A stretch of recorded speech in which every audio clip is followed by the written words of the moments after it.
नमस्कार, मैं श्रीवर्धन त्रिवेदी। मेरा और आपका नाता पुराना है। एबीपी न्यूज के क्राइम शो सनसनी में आप 19 सालों से मुझे लगातार देखते आए हैं। यह सिलसिला आगे भी जारी रहेगा, लेकिन अब हर हफ्ते आपसे मुलाकात होगी एक खास शो में। माफिया।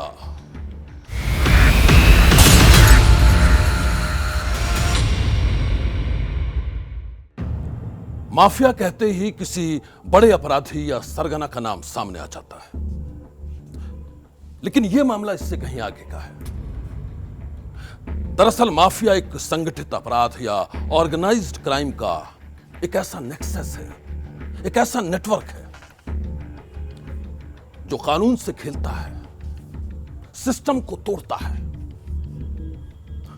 वो हर सरकारी योजनाओं में, पब्लिक से जुड़ी हर पॉलिसी में, कॉमन मैन से जुड़े हर काम में अपना धंधा खोज लेता है। वो काली कमाई का सिंडिकेट बना लेता है। अपराध की इस दुनिया में ऐसे कई सफेद पोश लोग भी होते हैं जिनके बारे में ना तो लोग जानते हैं और ना ही उन्हें पहचानते हैं। आखिर ये माफिया है कौन? वो हमारे आपके बीच में कहां छुपे हैं? वो कानून और पुलिस से कैसे बच रहे हैं? इसी तहकीकात के साथ एबीपी न्यूज लेकर आया है एक खास weekly show, mafia. System fail, खुल्लम खुल्ला खेल, गजब की सेटिंग, पर्दे के पीछे किंग पिन, दलालों का रैकेट, हर धंधे में सिंडिकेट, ग्राउंड पर एबीपी न्यूज रिपोर्टर, बेनकाब होगा माफिया नेटवर्क। कुछ भी कर दो, अगर पकड़े भी जाओगे तो कुछ नहीं होगा। एक बार उनको पनिशमेंट मिल गया तो दोबारा कहां से सामने आएंगे? वो जाते हैं और 3 महीने में वापस आ जाते हैं। सब कुछ दांव पर लगा था। सालों की मेहनत, करियर, फ्यूचर, सब कुछ। लेकिन एग्जाम से ठीक पहले खेल हो गया। जिस परीक्षा में लाखों स्टूडेंट्स के भविष्य का फैसला होना था, उस इम्तिहान का ही पेपर लीक हो गया। बिल्कुल सही सुना आपने, लेकिन ऐसा पहली बार नहीं हुआ, पहले भी हो चुका है। नीट यूजी पेपर लीक कांड में भी यही हुआ। इस मामले में खूब बवाल पकड़ा, सड़क से लेकर संसद तक सवाल उठे। यह केस देश की सबसे बड़ी जांच एजेंसी सीबीआई तक भी पहुंचा। लेकिन इससे होगा क्या? क्या पेपर लीक माफिया का धंधा कभी बंद हो पाएगा? आज देखिए व्हाइट कॉलर क्राइम का नया कारोबार, पेपर लीक माफिया की सबसे बड़ी पड़ताल। सब कुछ फिक्स है। परीक्षा कोई हो, मामला एडमिशन का हो, नौकरी का, एग्जाम ऑल इंडिया लेवल का हो या फिर स्टेट का, पेपर लीक करने में उन्हें महारत हासिल है। मेडिकल की नीट यूजी में भी माफिया ने धंधा सेट कर लिया। लेकिन वो माफिया है कौन? जेई का 10 से 15 लाख लेते हैं और नीट का 40 से 60 लाख रुपए लेते हैं। सपोज 70 लाख में बात हुई तो 50% पहले, 50% पीडीसीज में दिए जाते हैं। Agent, medical student, school teacher, सरकारी मुलाजिम। सीबीआई की जांच में देश के कई हिस्सों से कई लोग पकड़े गए। लेकिन क्या CBI NEET UG paper leak के नेटवर्क की जड़ तक पहुंच पाई? क्या पेपर लीक का असली माफिया पकड़ा गया? इस पड़ताल के लिए बिहार और झारखंड जाना जरूरी था, जिसे नीट यूजी पेपर लीक का एपी सेंटर कहा जा रहा है। पटना के शास्त्री नगर पुलिस स्टेशन में नीट पेपर लीक कांड की पहली एफआईआर दर्ज हुई। ये मामला कैसे सामने आया, कौन है इस पेपर लीक कांड के पीछे, इसकी इन्वेस्टिगेशन के लिए इस वक्त हम पटना में मौजूद हैं। पटना पुलिस प्रशासन की नाक के नीचे नीट यूजी का पेपर लीक करने का कुचक्र चल रहा था। लेकिन किसी को भनक तक नहीं लगी। लेकिन क्यों? सीबीआई जांच शुरू होने के बाद अब सबके सब साइलेंट मोड में हैं। एसएचओ सर बैठे हैं क्या? एसएचओ सर हैं? एसएचओ सर हैं? कहाँ बैठे हैं? अच्छा, चैम्बर में।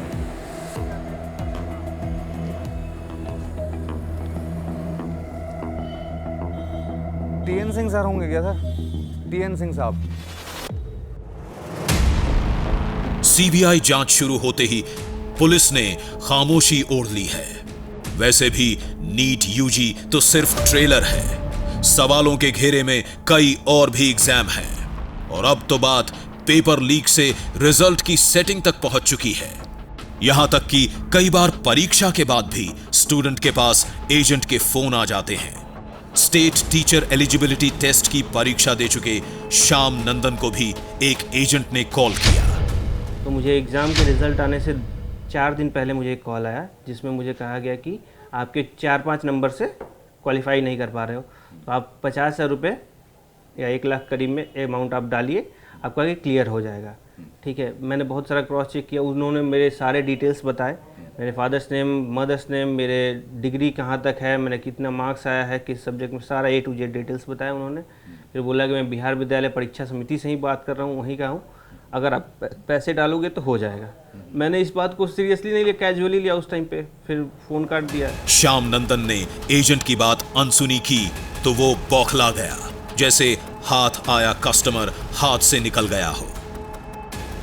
अच्छा, हम कैसे माने कि बिहार विद्यालय परीक्षा समिति से बोल रहे हैं? मान लिया मेरा पैसा फंस गया तब, नहीं हुआ तब? हम कैसे मान लें कि तुम्हारा बाप है जो कि राधेश श्याम सिंह है? अरे वो तो तुम निकाल लिए होगा कहीं से भी, हम और डॉक्यूमेंट अपलोड किए होंगे तो। हम कैसे मान लें? हैं? हम कैसे मान लें, जन बताइए। तुम निकाले होगा ना डॉक्यूमेंट? तुम्हारी माँ बीना सिंह है, कैसे मान लें, बोलो ना। अरे तो तुम निकाले होगा ना डॉक्यूमेंट? डॉक्यूमेंट कह रहा हूँ, बिहार विद्यालय पटना से मैं बात कर रहा हूँ, तो दिमाग में नहीं घुसता, अनपढ़ है, ठेपा छाप है।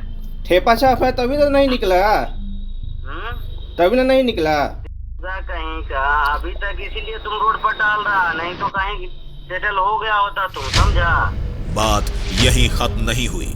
श्याम नंदन का रिजल्ट आया तो एजेंट की बात सच निकली। वो ठीक उतने ही नंबर से फेल हुए जैसा एजेंट ने कहा था। यही नहीं, रिजल्ट के बाद एजेंट ने फिर श्याम नंदन को फोन किया, ये याद दिलाने के लिए कि अगर डील हो गई होती तो वो टीचर एलिजिबिलिटी टेस्ट में पास कर जाता।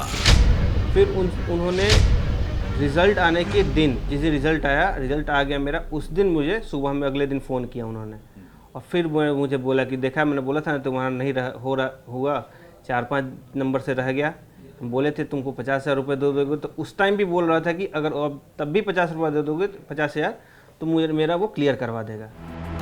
पैसे का खेल नीट यूजी में भी हुआ। परीक्षा से पहले ही कई स्टूडेंट्स को ये भनक लग चुकी थी। परीक्षा से पहले कई लोगों के पास एजेंट्स के फोन भी आए। हम लोग के पास देखिए अननोन नंबर से मैसेज आता है कि किसी भी काम के लिए आप लोग चाहिए तो हमसे कांटेक्ट करिए। सेंटर का नाम के साथ में देखिए मोबाइल नंबर है, सेंटर का नाम है, कुछ भी मैसेज आ गया। अब कौन है ये हम भी नहीं जानते इसको, बट देखिए ये एग्ज़ाम है, ये सेंटर्स है, अगर आपको काम करवाना है तो ये रेट में होगा। देखिए पढ़िएगा ज़रा मैसेज क्या लिखा है। ये नेट यूजीसी CSIR 25 जुलाई से 27 जुलाई तक एग्ज़ाम है। पटना का सेंटर है, Aradhya online, Mahadeva online, Tunis, Nath Infotech, जितना काम है उठाइए, रेट 2.5 लाख। अच्छा, मतलब एक एग्ज़ाम का रेट बता रहे हैं? हाँ, ये एग्ज़ाम में अगर कुछ काम करवाना है आपको तो 2.5 लाख रुपया लगेगा एक कैंडिडेट का। सब कुछ ऑर्गेनाइज तरीके से होता है। पेपर लीक माफिया के एजेंट किसी सेल्स मार्केटिंग टीम की तरह काम करते हैं। नीट यूजी की परीक्षा में भी इसी तर्ज पर काम हुआ। तय तारीख पर परीक्षा आयोजित हुई और प्लानिंग के मुताबिक पेपर लीक भी हो गया। यह अब तक साफ नहीं है कि नेट यूजी में पेपर लीक किस स्केल पर हुआ और ये कितने स्टूडेंट्स तक पहुंचा। सीबीआई इन्वेस्टिगेशन में जो गिरफ्तारी हुई है उसमें एजेंट्स, एग्जामिनेशन सेंटर के कुछ टीचर्स से लेकर पेपर सॉल्व करने वाले मेडिकल स्टूडेंट्स तक शामिल हैं। लेकिन क्या सीबीआई नीट पेपर लीक कांड के किंग पिंग या माफिया तक पहुंच पाई। नीट यूजी पेपर लीक की कहानी बिहार, झारखंड से लेकर महाराष्ट्र और गुजरात तक फैली है। कहीं एजेंट और सॉल्वर पकड़े गए तो कहीं परीक्षा सेंटर के टीचर। यह अभी साफ नहीं है कि दूसरे राज्यों के तार बिहार और झारखंड मॉड्यूल से जुड़े थे या फिर वहां पेपर लीक का अलग नेटवर्क काम कर रहा था। फिलहाल सीबीआई की पहली चार्जशीट में 13 आरोपियों के नाम हैं, जिसमें 2 लोगों को सरगना बताया जा रहा है। लेकिन क्या सीबीआई उस माफिया तक पहुंच पाई जिसकी छत्र छाया में पेपर लीक का पूरा सिंडिकेट चल रहा था? क्या सीबीआई पेपर लीक के पूरे नेटवर्क तोड़ पाई? इस तलाश में एबीपी न्यूज रिपोर्टर कुछ ऐसे एजेंट से मिले जो पहले किसी माफिया के लिए काम कर चुके हैं। इसका कोई नेटवर्क का नंबर ऑफ पीपल्स कितने हैं इसमें, इसका हम अंदाज़ा नहीं लगा सकते। लेकिन हाँ, जो मास्टरमाइंड गैंग ऊपर सरगना होता है, 5 से 8 लोग होते हैं, उसके नीचे वो चेन बनती है कि मार्केट में कितने लोग काम कर रहे हैं। सॉल्वर से लेके पेपर निकालने तक ये बहुत छोटा गैंग होता है। उसके आगे चेन होती है मार्केट में जो डील करते हैं। पूरे all over India pan level पे इसकी डीलिंग होती है और कोई भी इसको एक गैंग ऑपरेट नहीं कर सकता। 10 लोगों का गैंग राजस्थान में काम कर रहा होगा, उन 10 लोगों के नीचे 10-10 होंगे। ऐसे हर स्टेट की कैलकुलेशन कीजिए, इस नेटवर्क का कितने लोग काम कर रहे हैं इसका कभी पता नहीं चलता। मतलब पेपर लीक ऑर्गेनाइज्ड क्राइम की अंडरग्राउंड इंडस्ट्री बन चुकी है और इसका टर्नओवर कितना है इसका अंदाजा लगा पाना मुश्किल है। कुल मिलाकर के बात इतनी ही आती है कि 2 चीज़ें बहुत इम्पॉर्टेंट हो जाती हैं जिसको आप माफिया का के एड्रेस करते हैं। एक है black money. Over a period of last 10 years black money का जनरेशन ऑर्गेनाइज क्राइम में इतना अधिक हो गया है। आप इसी नीट वाले में लेंगे तो एक स्टूडेंट में एवरेज करीब 50 लाख रुपए का इनकम आ रहा है ऑर्गेनाइज गैंग को, और अगर उसको हम 1000 स्टूडेंट से भी मल्टीप्लाई कर दें तो आप इमेजिन नहीं कर सकते हैं कि ये अमाउंट कितना हो जाएगा। मामला हजारों करोड़ रुपए का है। धंधा चेन मार्केटिंग की तरह चल रहा है। लेकिन पेपर लीक की जांच में सिर्फ छोटे एजेंट्स और सॉल्वर जैसे ही लोग पकड़े जाते हैं। सवाल है कि इस बड़े गेम का सबसे बड़ा प्लेयर यानी माफिया कौन है? नीट यूजी केस की पहली सीबीआई चार्जशीट में जिन 13 आरोपियों के नाम हैं, वो सभी बिहार से हैं। लेकिन बिहार के जिस शख्स को पेपर लीक का माफिया बताया जा रहा है, वो अब तक पकड़ा क्यों नहीं गया?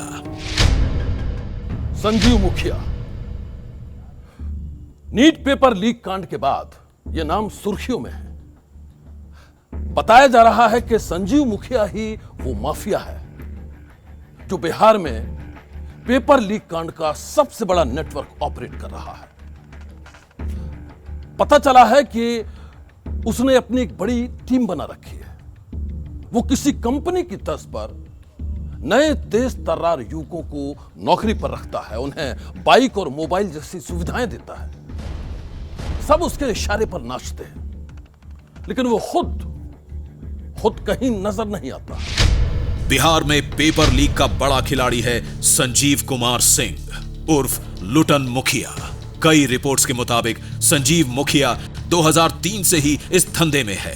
पेपर लीक के कुछ बड़े मामलों में पहले भी इसका नाम आ चुका है। और बड़ी बात यह है कि संजीव मुखिया उसी नालंदा जिले का है जो एक वक्त पेपर लीक के कुख्यात माफिया रंजीत डॉन की वजह से चर्चा में रहा। एबीपी न्यूज रिपोर्टर को पता चला कि नालंदा पेपर लीक एजेंट्स का बड़ा ठिकाना बन चुका है। लेकिन हमें तलाश थी माफिया संजीव मुखिया की, और इसके लिए नालंदा जाना जरूरी था। कब से नहीं आ रहे? हमारी किसी नहीं पाता हमारी यहाँ 2 महीने से ज़्यादा हो गया। पेपर लीक कांड के बारे में तो पता ही होगा आप लोगों को। उसी में फरार हैं। हाँ लगता है तो। नीट यूजी पेपर लीक के बाद से ही संजीव मुखिया अंडरग्राउंड है। मुखिया के बारे में पूछताछ करते हुए एबीपी न्यूज रिपोर्टर उसके गांव नगर नौसा पहुंचे। गांव में संजीव मुखिया का ऐसा दबदबा है कि उसके खिलाफ कोई मुंह नहीं खोलता। संजीव मुखिया घर यही है, तो आप मिले कभी उनसे? संजीव मुखिया को देखा आपने? ना। कितने दिन से नहीं देखा? वो लगता है करीब फरवरी में आए थे, यानी फरवरी। अभी कोई जानकारी है संजीव मुखिया के बारे में? पता नहीं है। आप मिले कभी उनसे पहले? हाँ, मिले। अच्छा, मतलब पता है लेकिन बोलेंगे नहीं। अच्छा, सीबीआई आई थी आप लोगों से पूछताछ करने गांव में? तो अच्छा, संजीव मुखिया से कभी आपने देखा है, उनको मुलाकात हुई है? मुखिया है वैसे गांव के, वो रहे हैं पहले? 3 साल पहले देखा था। गांव वालों से संजीव मुखिया के बारे में कोई खास जानकारी नहीं मिली। पूछताछ करते हुए आखिर में एबीपी न्यूज रिपोर्टर उसके घर पहुंचे। हाँ भैया आइए ना। बाबूजी प्रणाम। आए थे, भैया से बात हुआ था। भैया से बात हुआ था। जांच एजेंसी भी संजीव मुखिया की तलाश में उसके घर पहुंची थी, लेकिन उनके हाथ कुछ नहीं लगा। एबीपी न्यूज रिपोर्टर जब यहां पहुंचे तो संजीव के पिता जनक किशोर प्रसाद घर पर ही मिले। वो मीडिया का नाम सुनते ही भड़क उठे। नहीं तो आपकी नहीं भाई किसी तरह का आपको इंटरव्यू नहीं देंगे। इंटरव्यू नहीं, नॉर्मल बात तो कर लीजिए। संजीव से आपकी बात हुई अभी फोन पे? हाँ? संजीव मुखिया कहां छुपा है? नीट यूजी पेपर लीक में उसकी क्या भूमिका है? संजीव के पिता बेटे के बारे में कुछ बोलने को तैयार ही नहीं हुए। मैं आपसे सफाई नहीं, लेकिन आपके सफाई से कुछ नहीं होता। मैं कह रहा हूँ आपसे सीबीआई के सफाई से। मैं वही कह रहा हूँ, सफाई से कुछ नहीं होता। सीबीआई इन्वेस्टिगेट कर रही है मैटर को, लेकिन आप भी तो अपना पक्ष रखेंगे, आप भी तो बताएंगे अपना पक्ष। सीबीआई स्पष्ट कर देगा। आप उनके पिता हैं। भाई आप तो जानते हैं कि जो मुझे जो होता है वो अंडरग्राउंड होता है, किससे खत्म हो गया?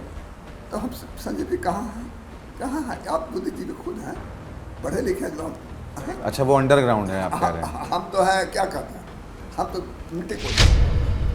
इस वक्त हम संजीव मुखिया के घर के बाहर मौजूद हैं और जब हम घर के अंदर दाखिल हुए तो वहाँ पर संजीव मुखिया के पिता हमें मिले। हमने काफ़ी कोशिश की उनसे बात करने की, लेकिन कैमरे पर उन्होंने कुछ भी कहने से इनकार कर दिया। हमारे एक भी सवाल का जवाब संजीव मुखिया के पिता ने नहीं दिया। संजीव कुमार को लेकर एक खबर यह है कि वो पड़ोसी देश नेपाल भाग गया है। पुलिस से बचने के लिए अक्सर बड़े अपराधी नेपाल में ठिकाना ढूंढ लेते हैं। सवाल है कि संजीव मुखिया अगर पकड़ा भी जाए तो इस बात की क्या गारंटी है कि पेपर लीक के धंधे पर ब्रेक लग जाएगा? क्योंकि पेपर लीक ऑर्गेनाइज्ड क्राइम का एक ऐसा मॉडल बन चुका है जहां माफिया की असली ताकत उसके नेटवर्क में होती है, और इस नेटवर्क को पता कर पाना, उससे तोड़ पाना आसान नहीं है। नीट यूजी पेपर लीक कांड की जांच में सीबीआई ने जिस नेटवर्क का खुलासा किया है, उसके लिए सबसे बड़ा टास्क परीक्षा से पहले क्वेश्चन पेपर हासिल करना है। इस काम में माफिया के नेटवर्क में प्रिंटिंग प्रेस या बैंक स्टाफ, कुरियर कंपनी का आदमी या फिर एनटीए कोऑर्डिनेटर कोई भी हो सकता है। तो किस तरीके से पूरा सिस्टम या ये कहीं की गैंग काम करता है? पेपर तो कहीं ना कहीं सारे ही लीक होते हैं अलग अलग लेवल पे, और नीट भी हमेशा से ही लीक होता है, इस बार थोड़ा लाइमलाइट में आ गया है। अलग अलग नेटवर्क है, अलग अलग चैनल है, अलग अलग टीमें काम कर रही हैं इस पे। पेपर लीक कहाँ से होता है ये ना हमें पता होता, ना कोई बताएगा। प्रिंटिंग प्रेस से लेके सेंटर से आने तक कितने हाथों से पेपर निकलता है, ट्रांसपोर्ट है, सिक्योरिटी है, प्रिंटिंग प्रेस के लोग हैं, कहाँ से लीक हो रहा है इसका सोर्स कभी नहीं मिल सकता। हाँ, इसके अलग अलग तरह से डील होती हैं कि सपोज 70 लाख में बात हुई तो 50% पहले 50% पीडीसीज में दिए जाते हैं। फिलहाल सीबीआई की जांच में तो यही खुलासा हुआ कि पेपर लीक झारखंड के हजारीबाग से हुआ, जहां ओएसिस नाम के स्कूल में रखे ट्रंक से पेपर निकालकर उसकी फोटो खींच ली गई थी।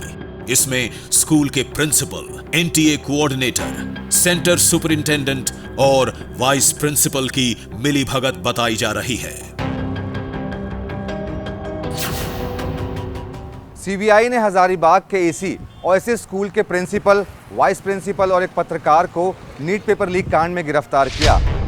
नीट यूजी का पेपर लीक होने के बाद अगला काम क्वेश्चन के उत्तर लिखने वाले सॉल्वर ने किया। इस काम के लिए माफिया के नेटवर्क में शामिल मेडिकल स्टूडेंट्स पहले से तैयार थे।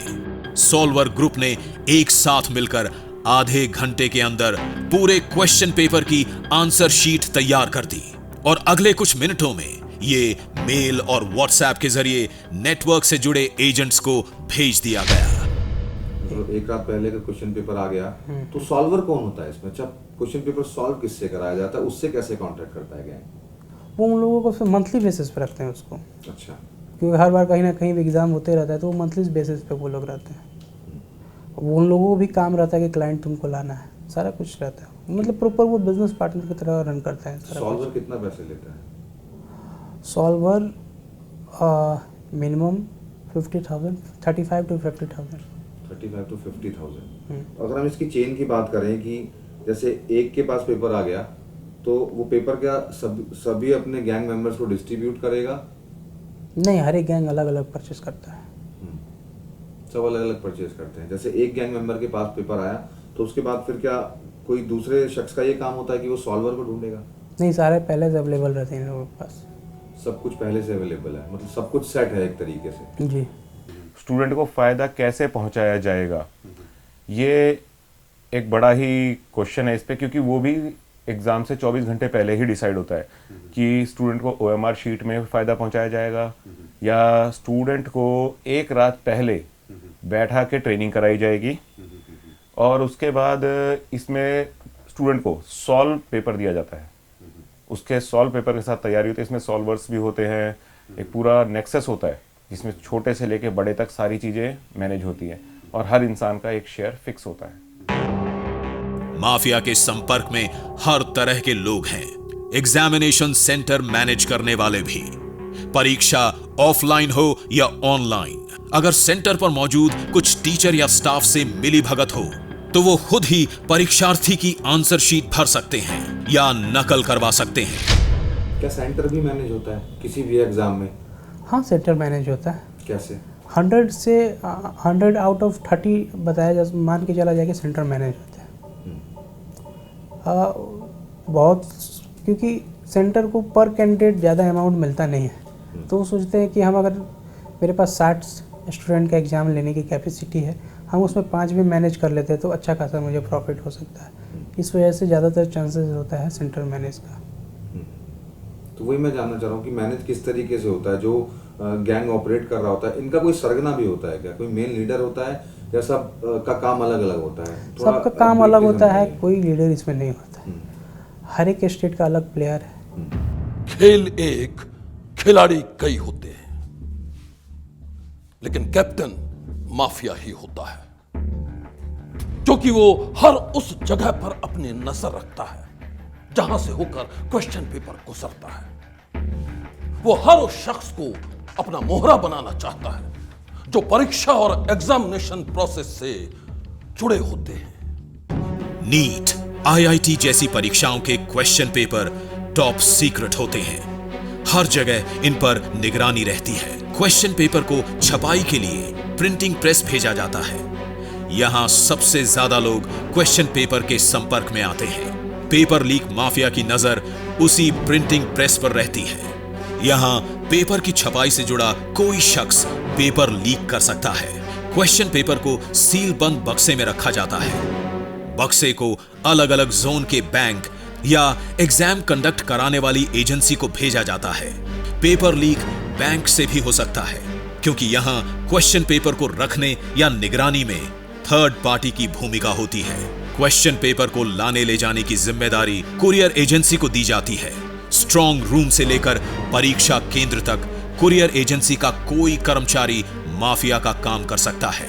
वो क्वेश्चन पेपर के स्क्रीनशॉट लेकर भी पेपर लीक कर सकता है। पेपर लीक होने के बाद उसे व्हाट्सएप, टेलीग्राम या मेल के जरिए दूसरी जगहों पर भेजा जाता है। पेपर लीक होते ही माफिया के एजेंट एक्टिव हो जाते हैं। पेपर को सॉल्वर के पास भेजकर तुरंत आंसर शीट भी तैयार कर ली जाती है।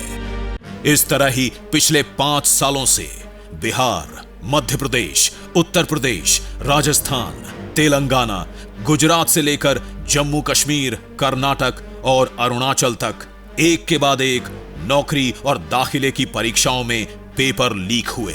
पिछले 7 साल में ही 70 पेपर लीक के मामले सामने आ चुके हैं, लेकिन तमाम कोशिशों के बाद भी इन पर ब्रेक नहीं लगाया जा सका।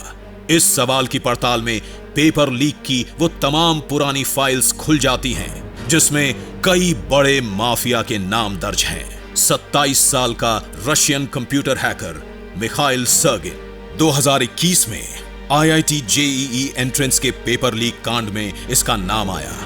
आरोप है कि इसने हैकिंग के जरिए IIT JEE के क्वेश्चन पेपर हासिल किए। इसके बाद पेपर लीक माफिया के साथ मिलकर करीब 820 कैंडिडेट से सेटिंग की और दोनों ने करोड़ों रुपए का धंधा सेट किया। केस की जांच CBI कर रही है। IIT JEE पेपर लीक में मिखाइल सर्गिन का पार्टनर था राज तेवतिया।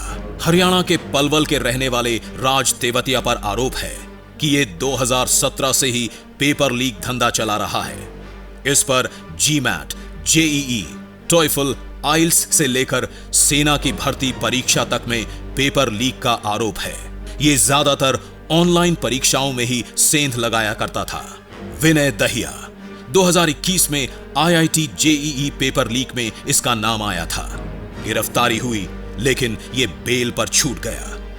अगली बार ये गिरफ्तार तब हुआ जब इसी साल फॉरेन मेडिकल ग्रेजुएट एग्जामिनेशन होने वाली थी। आरोप है कि इसने 40 कैंडिडेट से 20-20 लाख लेकर उन्हें FMGE का नकली क्वेश्चन पेपर थमा दिया। जगदीश बिश्नोई उर्फ गुरु राजस्थान में पेपर लीक का सबसे बड़ा माफिया माना जाता है। 2021 में राजस्थान सब इंस्पेक्टर भर्ती परीक्षा में पेपर लीक कांड जगदीश बिश्नोई के नेटवर्क ने ही किया। जगदीश ने 2005 में अपना गिरोह बनाया जिसके 100 से ज्यादा एक्टिव मेंबर हैं। बीते 15 साल में जगदीश ने राजस्थान में हुई दर्जनों छोटी बड़ी परीक्षा में पेपर लीक को अंजाम दिया। इसके खिलाफ 11 FIR दर्ज हैं, लेकिन हर बार ये कानून से बच ही गया। रवि अत्री उत्तर प्रदेश में पेपर लीक धंधे का सबसे बड़ा खिलाड़ी। रवि साल 2012 में पहली बार गिरफ्तार हुआ जब इसने स्टेट बैंक ऑफ इंडिया की सहायक ग्रेड परीक्षा में पेपर लीक करने की कोशिश की। इसके बाद रवि अत्री दाखिले और नौकरी की हर छोटी बड़ी परीक्षा में सेंधमारी करने लगा। पेपर लीक में रवि अत्री का इतिहास बहुत लंबा है और कई बार इसमें पुलिस भी उलझ जाती है। नीट UG कांड में भी इसका नाम आया। बताया जा रहा है कि बिहार के माफिया संजीव मुखिया के साथ इसने टाई अप किया था। ऑर्गेनाइज क्राइम का जिसको आपने माफिया का शब्द नाम दिया है वो है परमिसिवनेस का। एक फीलिंग हो गई है over about 10-15 years, judiciary included, सरकार इंक्लूडेड, सिस्टम्स इंक्लूडेड, फीलिंग हो गई है कुछ भी कर दो, अगर पकड़े भी जाओगे तो कुछ नहीं होना है। दरअसल पेपर लीक माफिया जांच एजेंसियों के साथ चूहे बिल्ली का खेल ही खेल रहे हैं। ये खेल चलता रहेगा क्योंकि मामला कितना भी संगीन क्यों ना हो। यूपी में पेपर लीक का एक मामला तो 1997 का है, लेकिन 30 साल बाद भी न कोर्ट का फैसला आया और न ही आरोपियों को सजा मिली। Having experienced this criminal justice system for 37 years in police, वहाँ उसके पार्ट हम रहे। क्रिमिनल जस्टिस सिस्टम बहुत बड़ा है, पुलिस उसका एक छोटा सा अंग है। हमने बहुत कोशिश की इस बात को निकालने की, कोई एक केस मिल जाए आज से 25 साल पहले का, उस केस में FIR से शुरू हुआ होगा, criminal case. One of the origin points is FIR। तो FIR उसका हो गया है और हमने उसको फिर फॉलो अप किया, 25 साल पुराना FIR लेके उसको फॉलो अप किया। एंड आई फाउंड कि उसका लॉजिकल एंड पहुंचा ही नहीं कभी। किसी व्यक्ति का पहुंच गया होगा, उसको फांसी पड़ गई होगी, लेकिन उस केस का नहीं पहुंचा, क्योंकि उस केस में और भी लोग होंगे। उनका क्या हुआ? And it gets lost. कोई ना कोई थक जाता है, या तो अक्यूज थक जाएगा या प्रोसिक्यूशन थक जाएगा। ग्राउंड रियलिटी यही है कि पेपर लीक माफिया अंडरग्राउंड है लेकिन सक्रिय है, किसी नए एग्जाम की तैयारी में है। हर सख्ती के बाद भी सेटिंग का खेल लगातार चल रहा है। आखिर इन्हें रोकेगा कौन? इस सवाल का जवाब ढूंढने से बेहतर है कि परीक्षा को फुल प्रूफ बनाया जाए, एग्जाम के पूरे प्रोसेस को लीक प्रूफ बनाया जाए। आज बस इतना ही। अगले हफ्ते माफिया वर्ल्ड की एक और रिपोर्ट के साथ हम फिर हाजिर होंगे। नमस्कार।